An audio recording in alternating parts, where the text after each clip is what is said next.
Ito na sa mga sports fan, ating pong puntahan muli ang Sports 5. Posible namang ikansela ang PBA All-Star Weekend ngayong taon. Ayon po yan sa kanilang commissioner na si Willie Marcial. Ay bakit? Ito na nga.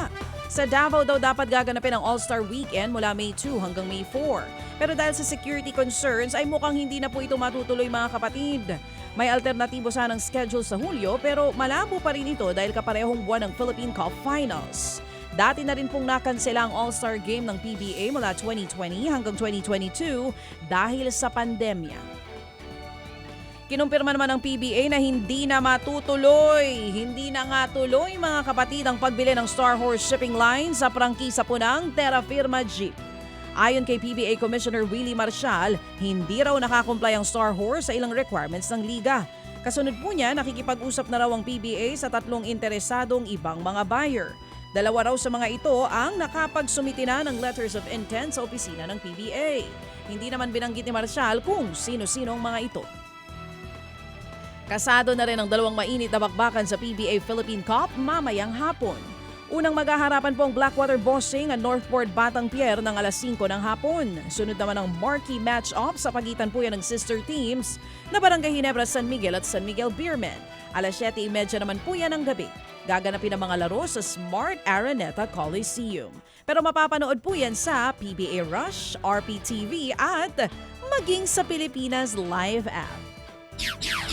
Tuloy-tuloy mga kapatid ang tagisan po ng mahigit 100 mga siklista sa Tour of Luzon, The Great Revival na nagsimula na nga po kahapon. Pero aarangkada ngayong araw ang second stage ng karera mula po sa Paway, Ilocos Norte hanggang dyan sa Vigan, Ilocos Sur. May haba po yan na aabot sa mahigit 68 kilometers na paglalabanan pa rin ng 17 cycling teams mula sa iba't ibang panig ng bansa at Asya. Sa mga kapatid po natin dyan sa Ilocos, sinihikayat po namin kayong panoorin ang ating mga siklista.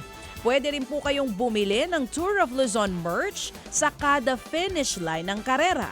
Sa mga nasa bahay naman po pwede nyo pa rin tutukan ang tagisan po ng ating mga magagaling na siklista dahil napapanood po ang Tour of Luzon sa Pilipinas Live app. So kung kayo po ay iOS or Android user, pwede nyo na pong i-download ang Pilipinas Live app. At ito po mga schedule ha mga kapatid ng kung saan po mismo magkakaroon ng stages itong ating mga siklista. So, ngayon nabanggit natin, Paway Vigan, 60 kilometers po yan.